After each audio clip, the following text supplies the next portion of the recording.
Good afternoon, everybody. How are we? Good to see all of you. It's an honor to be here with all of you. A lot of familiar faces in the room, a lot of new faces. And President Trump is back, and the golden age of America has most definitely begun. The Senate has already confirmed 5 of President Trump's exceptional cabinet nominees: Secretary of State Marco Rubio, Defense Secretary Pete Hegseth, CIA Director John Ratcliffe, Homeland Security Secretary Kristi Noem, and Treasury Secretary Scott Bessent. It is imperative that the Senate continues to confirm the remainder of the president's well-qualified nominees as quickly as possible. As you have seen during the past week, President Trump is hard at work fulfilling the promises that he made to the American people on the campaign trail. Since taking the oath of office, President Trump has taken more than 300 executive actions, secured nearly $1 trillion in U.S. investments, deported illegal alien rapists, gang members, and suspected terrorists from our homeland, and restored common sense to the federal government. I want to take a moment to go through some of these extraordinary actions. On day 1, President Trump declared a national emergency at our southern border to end the 4-year-long invasion of illegal aliens under the previous administration. Additionally, President Trump signed an executive order to end catch and release and finish construction of his effective border wall. By using every lever of his federal power, President Trump has sent a loud and clear message to the entire world.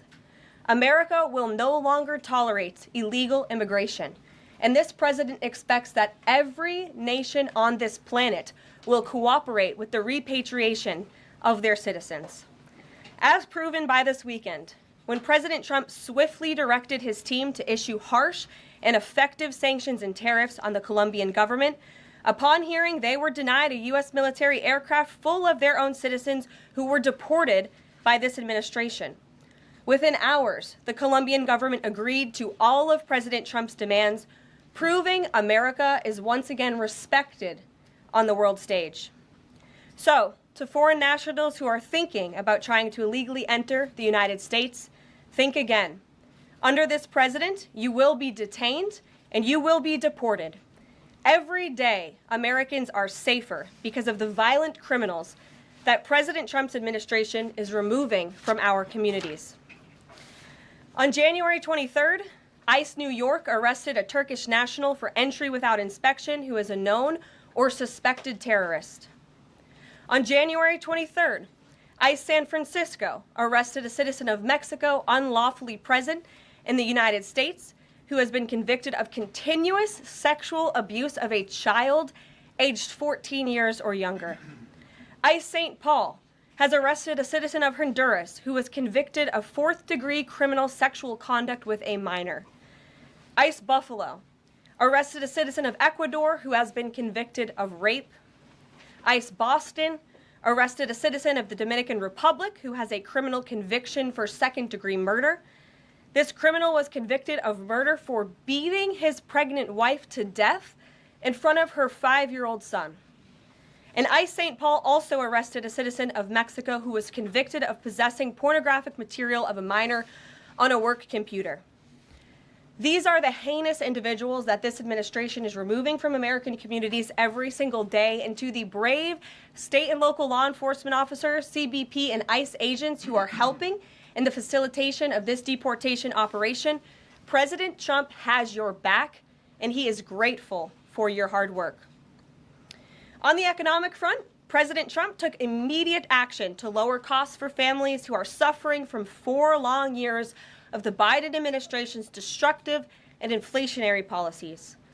President Trump ordered the heads of all executive departments and agencies to help deliver emergency price relief to the American people, untangle our economy from Biden's regulatory constraints, and end the reckless war on American energy. President Trump also signed sweeping executive orders to end the weaponization of government and restore common sense to the federal bureaucracy. He directed all federal agencies to terminate illegal diversity, equity, and inclusion programs to help return America to a merit-based society. President Trump also signed an executive order declaring It is now the policy of the federal government that there are only two sexes, male and female. Sanity has been restored.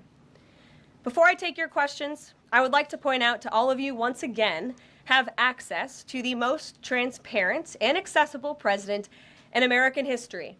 There has never been a president who communicates with the American people and the American press corps as openly and authentically as the 45th and now 47th president of the United States. This past week, President Trump has held multiple news conferences, gaggled on Air Force One multiple times, and sat down for a two-part interview on Fox News, which aired last week. As Politico summed it up best, Trump is everywhere again. And that's because President Trump has a great story to tell about the legendary American revival that is well underway.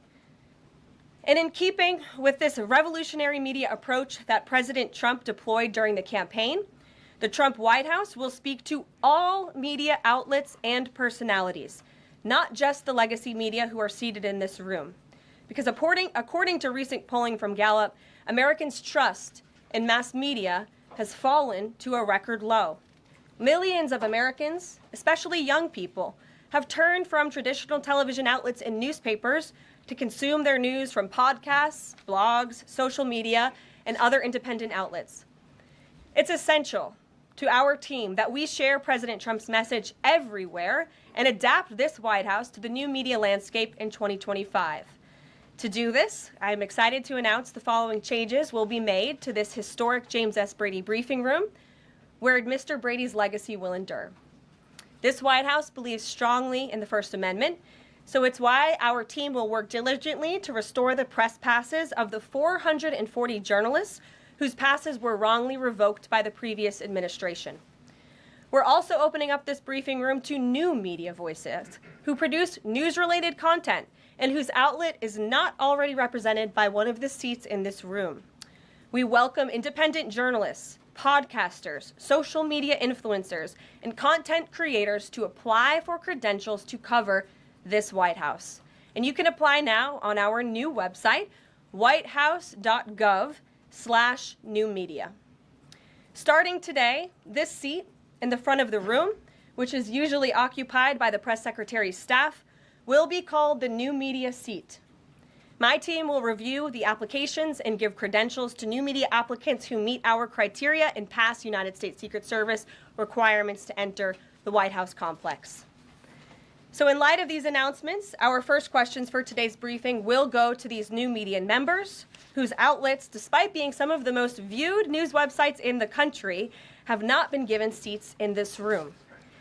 And before I turn to questions, I do have news directly from the President of the United States that was just shared with me in the Oval Office from President Trump directly, an update on the New Jersey drones. After research and study, the drones that were flying over New Jersey in large numbers were authorized to be flown by the FAA for research and various other reasons. Many of these drones were also hobbyists, recreational, and private individuals that enjoy flying drones. In time, it got worse due to curiosity. This was not the enemy. A statement from the President of the United States to start this briefing with some news. And with that, I will turn it over to questions. And we will begin with our new media members, Mike Allen from Axios, Matt Boyle from Breitbart. Mike, why don't you go ahead? Thank you very much. Karoline, does the President see anything fishy about DeepSeek, either its origins or its cost? And could China's ability to make these models quicker, cheaper, affect our thinking about expanding generation data centers, chip manufacturing? Sure. The President was asked about DeepSeek last night on Air Force One when he gaggled for, I think, the third or fourth time throughout the weekend with members of the traveling press corps. The President said that he believes that this is a wake-up call to the American AI industry. The last administration sat on their hands and allowed China to rapidly develop this AI program. And so President Trump believes in restoring American AI dominance. And that's why he took very strong executive action this past week to sign executive orders to roll back some of the onerous regulations on the AI industry. And President Trump has also proudly appointed the first AI and crypto czar at this White House, David Sachs, whom I spoke with yesterday, very knowledgeable on this subject, and his team is here working every single day to ensure American AI dominance. As for the national security implications, I spoke with NSC this morning. They are looking into what those may be, and when I have an update, I will share it with you, Mike. And Karoline, you say restore U.S. dominance. Is there a fear that the U.S. either is falling or has fallen behind? And how would the president make sure the U.S. stays ahead? No, the president is confident that we will restore American dominance in AI. Yeah, so Karoline, first off, thank you to you and President Trump for actually giving voices to new media outlets that represent millions and millions of Americans. The thing I would add, I've got a two-part question for you. The first is just can you expand upon what steps the White House is going to take to bring more voices, not less, which is what our founder Andrew Breitbart believed in, into this room where they rightfully belong? Yeah. Absolutely. And as I said in my opening statement, Matt, it is a priority of this White House to honor the First Amendment. And it is a fact that Americans are consuming their news media from various different platforms, especially young people. And as the youngest press secretary in history, thanks to President Trump, I take great pride in opening up this room to new media voices to share the president's message with as many Americans as possible. In doing so, number one, we will ensure that outlets like yours, Axios and Breitbart, which are widely respected and viewed outlets, have an actual seat in this room every day. We also, again, encourage anybody in this country, whether you are a TikTok content creator, a blogger, a podcaster, if you are producing legitimate news content, no matter the medium, you will be allowed to apply for press credentials to this White House. And as I said earlier, our new media website is whitehouse.gov/new media. And so we encourage people to apply. Again, as long as you are creating news-related content of the day and you're a legitimate independent journalist, you're welcome to cover this White House. And secondly, Karoline, you said you laid out several of the actions that President Trump has taken. Obviously, it's a stark contrast to the previous administration and breakneck speed from President Trump. Can we expect that pace to continue as the first 100 days moves along here and beyond that? Absolutely. There's no doubt President Trump has always been the hardest working man in politics. I think that's been proven over the past week. This president has again signed more than 300 executive orders. He's taken historic action. I gaggled aboard Air Force One to mark the first 100 days of this administration, 4 p.m. last Friday, or first 100 hours rather. And this president did more in the first 100 hours than the previous president did in the first 100 days. So President Trump, I think you can all expect for him to continue to work at this breakneck speed, so I hope you're all ready to work very hard. I know that we are. Zeke Miller. Thanks, Karoline. A question that we've asked your predecessors of both parties in this job. When you're up here in this briefing room speaking to the American public, do you view yourself and your role as speaking on, advocating on behalf of the president or providing the unvarnished truth that is, not to lie, not to obfuscate to the American people? I commit to telling the truth from this podium every single day. I commit to speaking on behalf of the President of the United States. That is my job. And I will say it's very easy to speak truth from this podium when you have a president who is implementing policies that are wildly popular with the American people, and that's exactly what this administration is doing. It's correcting the lies and the wrongs of the past 4 years, many of the lies that have been told to your faces in this very briefing room. I will not do that. But since you brought up truth, Zeke, I would like to point out, while I vowed to provide the truth from this podium, we ask that all of you in this room hold yourselves to that same standard. We know for a fact there have been lies that have been pushed by many legacy media outlets in this country about this president, about his family, and we will not accept that. We will call you out when we feel that your reporting is wrong or there is misinformation about this White House. So yes, I will hold myself to the truth, and I expect everyone in this room to do the same. And Karoline, just on a substantive question, yesterday the White House Office of Management and Budget directed across the board freeze, with some exceptions for individual assistance, we understand, to federal grants. It's caused a lot of confusion around the country among Head Start providers, among providers services to homeless veterans, Medicaid providers, states saying they're having trouble accessing the portal. Could you help us clear up some of the confusion, Yes. give some certainty to folks? And also, is that uncertainty How does that uncertainty service the president's voters? Well, I think there's only uncertainty in this room amongst the media. There's no uncertainty in this building. So let me provide the certainty and the clarity that all of you need. This is not a blanket pause on federal assistance and grant programs from the Trump administration. Individual assistance, that includes, I'm not naming everything that's included, but just to give you a few examples, Social Security benefits, Medicare benefits, food stamps, welfare benefits, assistance that is going directly to individuals will not be impacted by this pause. And I want to make that very clear to any Americans who are watching at home who may be a little bit confused about some of the media reporting. This administration, if you are receiving individual assistance from the federal government, you will still continue to receive that. However, it is the responsibility of this president and this administration to be good stewards of taxpayer dollars. That is something that President Trump campaigned on. That's why he has launched DOGE, the Department of Government Efficiency, who is working alongside OMB. And that's why OMB sent out this memo last night, because the president signed an executive order directing OMB to do just this. And the reason for this is to ensure that every penny that is going out the door is not conflicting with the executive orders and actions that this president has taken. So what does this pause mean? It means no more funding for illegal DEI programs. It means no more funding for the Green New scam that has cost American taxpayers tens of billions of dollars. It means no more funding for transgenderism and wokeness across our federal bureaucracy and agencies. No more funding for Green New Deal social engineering policies. Again, people who are receiving individual assistance, you will continue to receive that. And President Trump is looking out for you by issuing this pause because he is being good steward of your taxpayer dollars. Thanks, Caroline. Sure. How long is this pause going to last, and how is the Trump administration recommending that organizations that rely on federal funding make payroll, pay their rent in the meantime?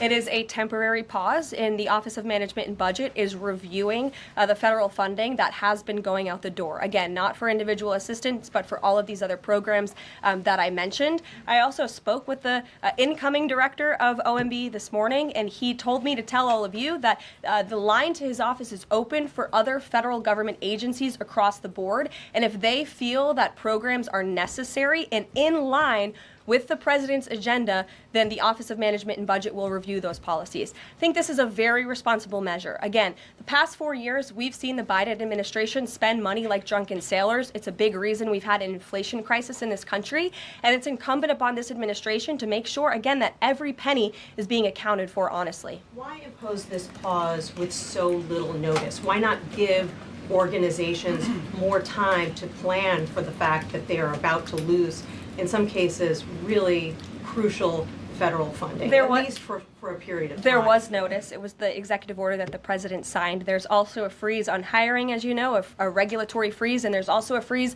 on foreign aid. And this is, again, incredibly important to ensure that this administration is taking into consideration how hard the American people are working. And their tax dollars actually matter to this administration. You know, just during this pause, DOGE and OMB have actually found that there was $37 million that was about to go out the door to the World Health Organization, which is an organization, as you all know, that President Trump, with the swipe of his pen in that executive order, is no longer wants the United States to be a part of. So that wouldn't be in line with the president's agenda. DOGE and OMB also found that there was about to be 50 million taxpayer dollars that went out the door to fund condoms in Gaza. That is a preposterous waste of taxpayer money. So that's what this pause is focused on, being good stewards of tax dollars. And so this doesn't Jennifer. affect Meals on Wheels or Head Start or disaster aid? Again, it does not affect individual assistance that's going to Americans. To follow up on Nancy, do you think there will be a list of who is affected and how much money is affected? How will these contractors and organizations know if they are actually having their funding frozen? And then secondly, if you're willing, can you just clarify, is the end goal of this to essentially challenge Congress or to prove that the president can withhold federal funding?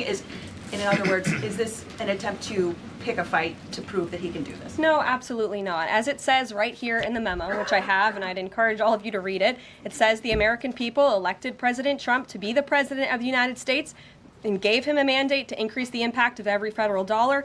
This memo requires federal agencies to identify and review all federal financial assistance programs and supporting activities consistent with the president's policies and requirements. The American people gave President Trump an overwhelming mandate on November 5th, and he's just trying to ensure that the tax money going out the door in this very bankrupt city actually aligns with the will and the priorities of the American people.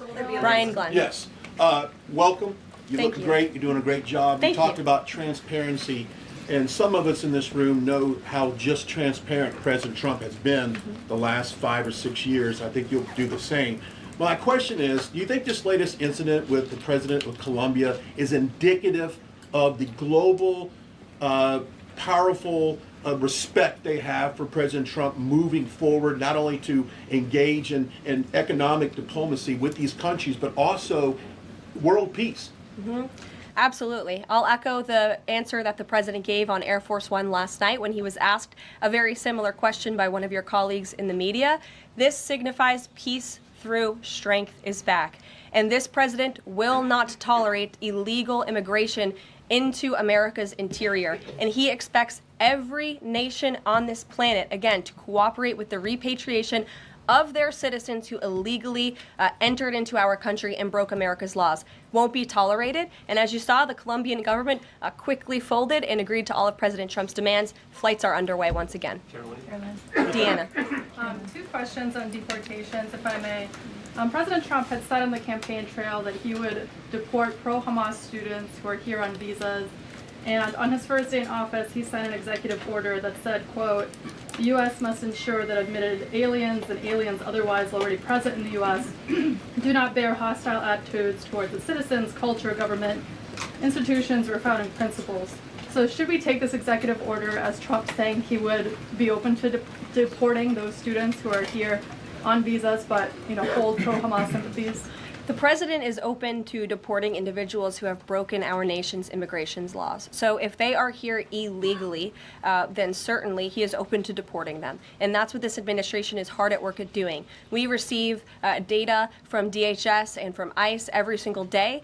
From what we hear on the ground, ICE agents are feeling incredibly empowered right now because they actually have a leader in this building who is supporting them in doing their jobs that they were hired to do, which is to detain, arrest, and deport illegal criminals who have invaded our nation's borders over the past 4 years. That's what the president is committed to seeing. Peter. Caroline, very quickly, just following up on the question on immigration first. President Trump, during the course of the campaign in 2024, said the following about illegal immigration. He said, they're going back home where they belong, and we start with the criminals. There are many, many criminals. NBC News has learned that ICE arrested 1,179 undocumented immigrants on Sunday, but nearly half of them, 566 of the migrants, appear to have no prior criminal record besides entering the country illegally. Is the president still focused exclusively, which is a civil crime, it's not criminal? It's a federal crime. So I'm asking though, he said he was going to focus on those violent offenders first. So is violent offenders no longer the predicate for these people to be deported? The president has said countless times on the campaign trail, I've been with him at the rallies, I know you've been there covering them too, Peter, that he is focused on launching the largest mass deportation operation in American history of illegal criminals. And if you are an individual, a foreign national, who illegally enters the United States of America, you are, by definition, a criminal. And so therefore, you are subject to deportation. I apologize for interrupting. So to be clear, it's not violent criminals do not receive precedence in terms of the deportations taking place. The president has also said 2 things can be true at the same time. We want to deport illegal criminals, illegal immigrants from this country, but the president has said that, of course, the illegal criminal drug dealers, the rapists, the murderers, the individuals who have committed heinous acts on the interior of our country and who have terrorized law-abiding American citizens, absolutely, those should be the priority of ICE, but that doesn't mean that the other illegal criminals who entered our nation's borders are off the table. Understood. Then let me ask you a separate question about the confusion that still exists across the country right now as it relates to the freeze or the pause as it's described. President Trump, of course, ran one of the key policy items was that he was going to lower prices, lower the cost of everything from groceries, as he often said. But in many of the cases, it would seem that some of these moves could raise prices for real Americans on everything from low-income heating, that program, child care programs. Will nothing that the president's doing here in terms of the freeze in these programs raise prices on ordinary Americans. What particular actions are you referring to that I'm would? referring to LHEAP right now. That's the low-income heating program, for example. We can talk about, there's no clarity, so I could refer to a lot of them. We don't know what they are specifically. Can you tell us that LHEAP is not one of those affected? So you're asking a hypothetical based on programs that you can't even identify. I just identified. What I can tell Well, you just to is be that clear, since you guys haven't identified, let's do it together just for Americans at home. Medicaid, is that affected? I gave you a list of examples: Social Security, Medicare, welfare benefits, Medicaid, food right. stamps that will not be impacted by this federal pause. I can get you the full list after this briefing from the Office of Management and Budget. But I do want to address the cost cutting because that's certainly very important, and cutting the cost of living in this country. President Trump has taken historic action over the past week to do that. He actually signed a memorandum to deliver emergency price relief for American families, which took a number of actions. I can walk you through those. He also repealed many onerous Biden administration regulations. We know over the past 4 years, American households has been essentially taxed $55,000 in regulations from the previous administration. President Trump, with the swipe of his pen, rescinded those, which will ultimately put more money back in the pockets of the American people. So deregulation is a big deal. And then when it comes to energy, I mean, the president signed an executive order to declare a national energy emergency here at home, which is going to make America energy dominant. We know that energy is one of the #1 drivers of inflation, and so that's why the president wants to increase our energy supply to bring down costs for Americans. The Trump energy boom is incoming, and Americans can expect that. Please share that out. Thank you. Caroline, I think some of the confusion may be here with this pause on federal funding. You've made it clear you're not stopping funds that go directly to individuals, but there certainly are lots of organizations that receive funding and then may pass along a benefit. Meals on Wheels, for one. They provide meals for over 2.2 million seniors. What is the president's message to Americans out there, many of whom supported him and voted for him, who are concerned that this is going to impact them directly, even if, as you said, the funding isn't coming directly to their wallet? I have now been asked and answered this question 4 times. To individuals at home who receive direct assistance from the federal government, you will not be impacted by this federal freeze. In fact, OMB just sent out a memo to Capitol Hill with Q&A to clarify some of the questions and the answers that all of you are asking me right now. Again, direct assistance will not be impacted. I've been asked and answered about this OMB memo. There's many other topics of the day. Jackie But in Heinrich. indirect assistance, Caroline, if it's going to another organization and then trickling down. Direct assistance that is in the hands of the American people will not be impacted. Again, as I said to Peter, we will continue to provide that list as it comes to fruition. But OMB right now is focused on analyzing the federal government's spending, which is exactly what the American people elected President Trump to do. And one question on immigration, Caroline, on immigration. Of the 3,500 arrests ICE has made so far since President Trump came back into office, can you just tell us the numbers? How many have a criminal record versus those who are just in the country illegally? All of them, because they illegally broke our nation's laws and therefore they are criminals as far as this administration goes. I know the last administration didn't see it that way, so it's a big culture shift in our nation to view someone who breaks our immigration laws as a criminal, but that's exactly what they are. You may have to point at the worst first. They all have a criminal record? And welcome to the briefing If they room. broke our nation's laws, yes, they are criminal. Yes. Thank you. On stripping security details for figures like John Bolton, Pompeo, Brian Hook, Senator Tom Cotton said that he's seen the intelligence and the threat from Iran is real for anyone who played a role in the Soleimani strike. He voiced concern it wouldn't just impact those individuals, but potentially their family, innocent bystanders, friends, anyone who's near them when they're out in public. Is the president open to reconsidering his decision?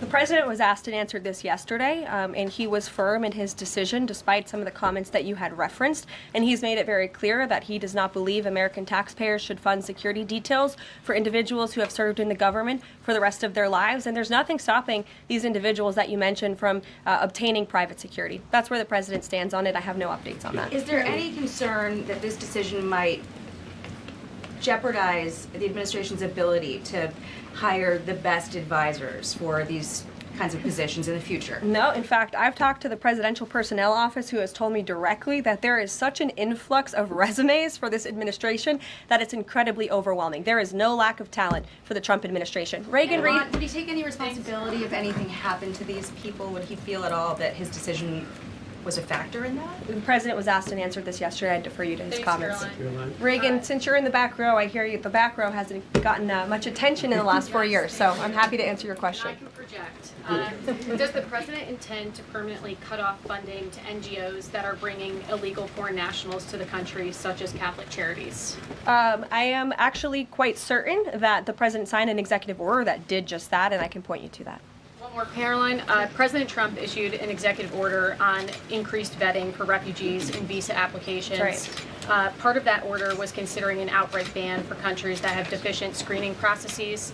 Has the president considered yet which countries might fall into this category, or countries like Afghanistan or Syria under consideration for a full ban? Yeah, so the president signed an executive order to streamline the vetting for visa applicants and for illegal immigrants in this country who are coming, of course, from other nations. It also directed the Secretary of State to review the process and make sure that other countries around the world are being completely transparent with our nation and the individuals that they are sending here. And so the Secretary of State has been directed to report back to the president. I haven't seen that report yet. We've only been here for a few days. Caroline, questions for you. One, on the freeze in federal funding, who advised the president on the legality of telling government agencies that they don't have to spend money that was already appropriated by Congress? Well, as the OMB memo states, this is certainly within the confines of the law. So White House counsel's office believes that this is within the president's power to do it, and therefore he's doing it. Okay, so they disagree with lawmakers who say that they don't have the power to freeze this funding. Again, I would point you to the language in the memo that clearly states this is within the law. And on what happened on Friday night, the administration fired several inspectors general without giving Congress the 30-day legally required notification that they were being fired. I think only 2 were left at DHS and the DOJ. And then yesterday we saw several prosecutors, I believe 12, fired from the Justice Department who worked on the investigations into the president. As you know, they are career prosecutors, therefore they are afforded civil service protections. How is the administration deciding which laws to follow and which ones to ignore? So it is the belief of this White House and the White House counsel's office that the president was within his executive authority to do that. He is the executive of the executive branch, and therefore he has the power to fire anyone within the executive branch that he wishes to. There's also a case that went before the Supreme Court in 2020, Scala Law LLC versus the Customs, Bureau Protection. I would advise you to look at that case, and that's the legality that this White House was resting So on. you're confident that if they bring lawsuits against you, those prosecutors who were fired, that they will succeed? We will win in court, And yes. did he personally direct this, given they worked on the classified documents investigation and the election interference investigation? This was a memo that went out by the Presidential Personnel Office, and the president is the leader of this White House. So it did yes. come from him. Yes, it came from this Caroline? Sure. Thank you. Congrats on your first day behind the podium. Thank you. President Trump ended funding for UNRWA and also designated the Houthis a foreign terrorist organization. That's right. Both were decisions that the previous administration had reversed. So here's my question. Will there be an investigation into who gave the previous administration this terrible advice? Well, that's a very good point. I haven't heard discussions about such an investigation, but it wouldn't be a bad idea considering that the Houthis certainly are terrorists.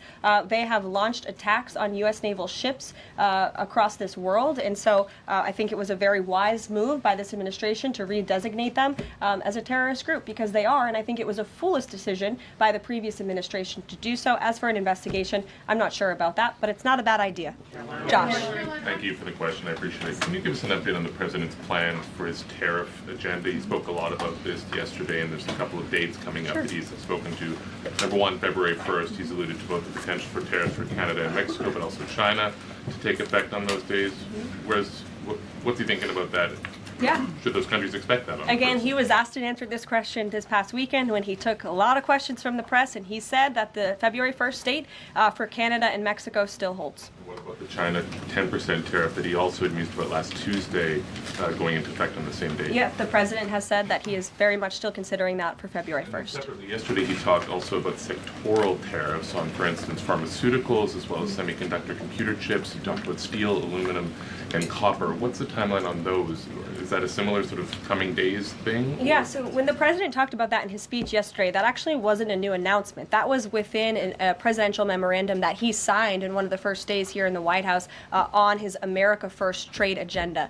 So there's more details on those tariffs in there. As far as a date, I don't have a specific date to read out to you, but the president is committed to implementing tariffs effectively, just like he did in his first term. Finally, he also was asked on the plane when he gaggled about the potential for a universal tariff. He was asked maybe about 2.5%. There was a report about that. He said he wanted much bigger than that. Should we understand that these tariffs would add up? You know, in other words, you might have country-specific tariffs like Canada, Mexico, China. You might have sectoral tariffs like on pharmaceuticals, as well as a potential universal tariff on top of that. Do these stack on one or the other, or would one sort of take precedence over another? All I can point you to is what the president has said on this front. The February 1st date for Canada and Mexico, also the China tariff that he has discussed. He rejected the 2.5% tariff. He said that was a little bit too low. He wants it to be higher. I'll leave it to him to make any decisions on that front. Phil Wegman. What the Mexicans and Canadians have done so far, do you have any comment on whether that has met the bar, what he wants to see on fentanyl? Thank you. I won't get ahead of the president again on advocating to foreign nations on what they should or shouldn't do to get away from these tariffs. The president has made it very clear, again, that he expects every nation around this world to cooperate with the repatriation of their citizens. And the president has also put out specific statements in terms of Canada and Mexico when it comes to what he expects in terms of border security. We have seen a historic level of cooperation from Mexico, but again,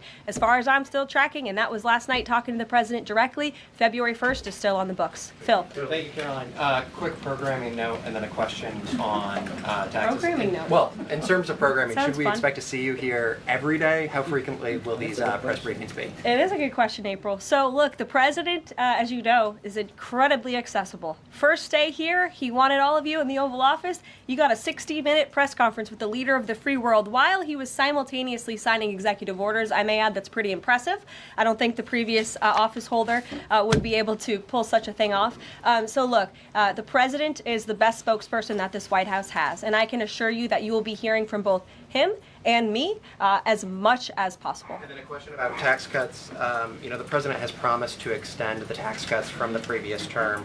I'm curious, you know, does the president support corresponding spending cuts as some Republicans have called for in Congress? And will the new Treasury Secretary be leading those negotiations with the Hill as Mnuchin did during the first administration? The president is committed to both tax cuts and spending cuts, and he has a great team negotiating on his behalf, but there's no better negotiator than Donald Trump, and I'm sure he'll be involved in this reconciliation process as it moves forward. Caroline, Sure.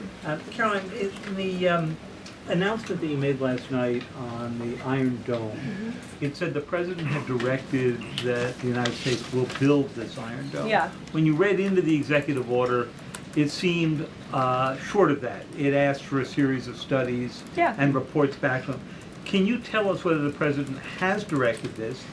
And if he is as concerned on this issue, why the suspensions that we saw listed by OMB included so many different nuclear programs, non-proliferation programs, programs to blend down nuclear weapons, and so forth? First of all, when it comes to the Iron Dome, the executive order directed the implementation of an Iron Dome. It also, as you said, kind of directed research and studies to see if or how the United States can go about doing this, particularly the Department of Defense.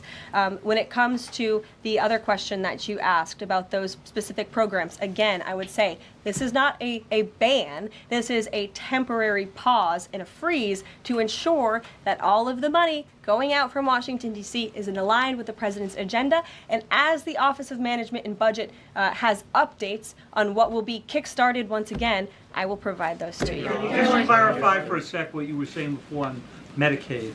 It wasn't clear to me whether you were saying that no Medicaid would be cut off. Obviously, a lot of this goes to states before it goes to individuals and so forth. So are you guaranteeing here that no individual now on Medicaid would see a cutoff because of the pause? I'll check back on that and get back to you. John. Thanks a lot, Caroline. As you know, in the first week that the president was in office, signed an executive order as it relates to birthright citizenship, trying to eliminate that. Now, 22 state attorney generals have said that this is unconstitutional. A federal judge has just agreed with their argument. What's the administration's argument for doing away with birthright citizenship? The folks that you mentioned have a right to have that legal opinion, but it is in disagreement with the legal opinion of this administration. This administration believes that birthright citizenship is unconstitutional, and that is why President Trump signed that executive order. Illegal immigrants who come to this country and have a child are not subject to the laws of this jurisdiction. That's the opinion of this administration. We have already appealed the lawsuit that was filed against this administration, and we are prepared to fight this all the way to the Supreme Court if we have to, because President Trump believes that this is a necessary step to secure our nation's borders and protect our homeland. Monica. On foreign policy, Caroline, on foreign policy, if I may, the president's commitment to the NATO Defense Alliance, is it as strong as the prior administration? Is it the same as when he served as president in his first term in office? As long as NATO pays their fair share, and President Trump has called on NATO allies to increase their defense spending to 5%.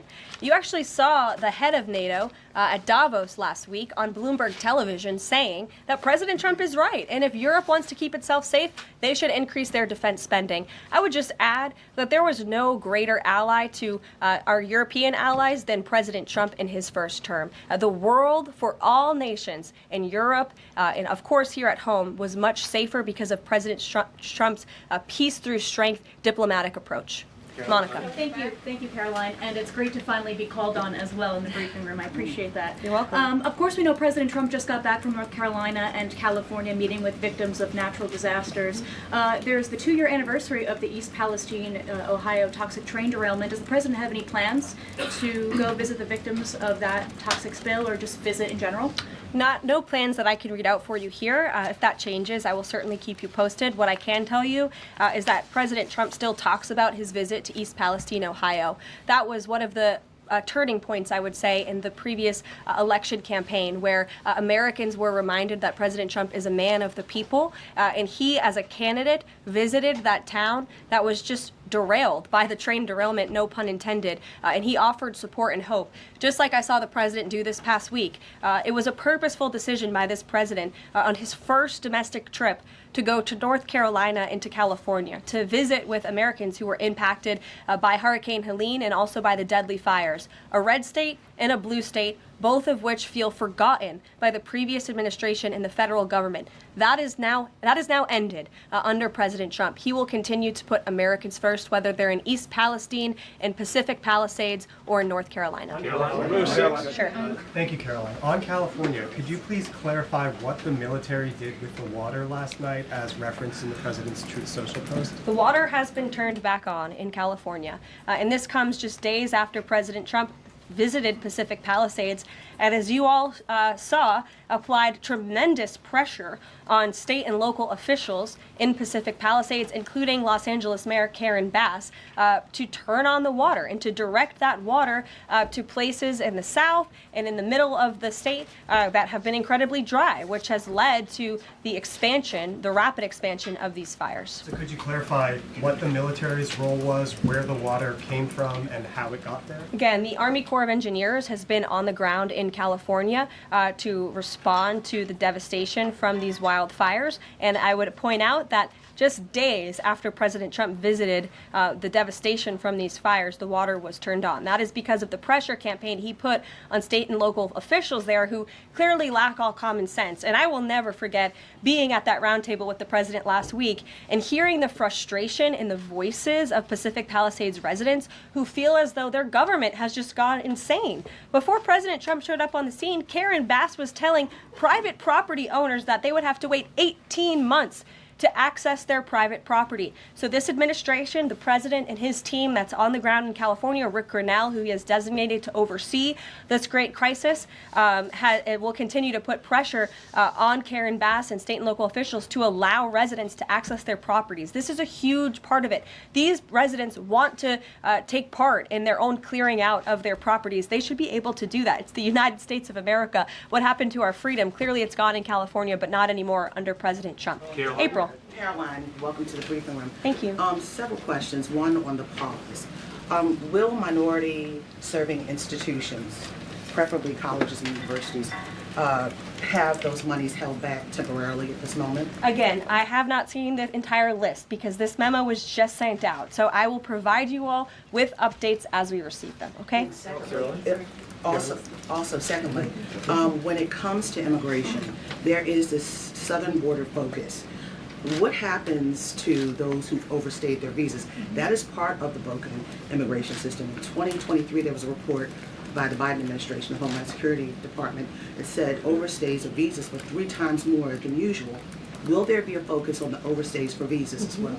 If an individual is overstaying their visa, they are therefore an illegal immigrant residing in this country and they are subject to deportation. And also lastly, as we're dealing with anti-DEI, anti-woke efforts, we understand this administration is thinking about celebrating Black History Month. Have you got any word on that? Anything that you can offer to us? As far as I know, this White House certainly still intends to celebrate, and we will continue to celebrate American history and the contributions that all Americans, regardless of race, religion, or creed, have made to our great country, and America is back. Christian Day Talk.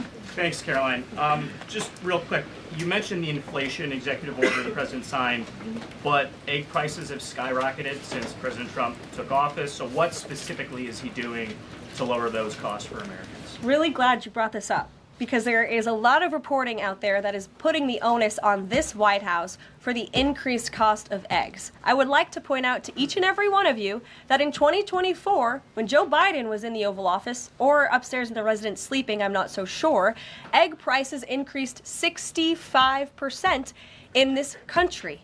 We also have seen the cost of everything, not just eggs. Bacon, groceries, gasoline have increased because of the inflationary policies of the last administration. As far as the egg shortage, what's also contributing to that is that the Biden administration and the Department of Agriculture directed the mass killing of more than 100 million chickens, which has led to a lack of chicken supply in this country, therefore a lack of egg supply, which is leading to the shortage. So I will leave you with this point. This is an example of why it's so incredibly important that the Senate moves swiftly to confirm all of President Trump's nominees, including his nominee for the United States Department of Agriculture, Brooke Rollins, who is already speaking with Kevin Hassett, who's leading the economic team here at the White House, on how we can address the egg shortage in this country. As for costs, I laid out the plethora of ways that President Trump has addressed saving costs for the American people over the past week. He looks forward to continuing to doing that in the days ahead. Thank you guys so much. One more border question. Are Medicaid portals down in all 50 states?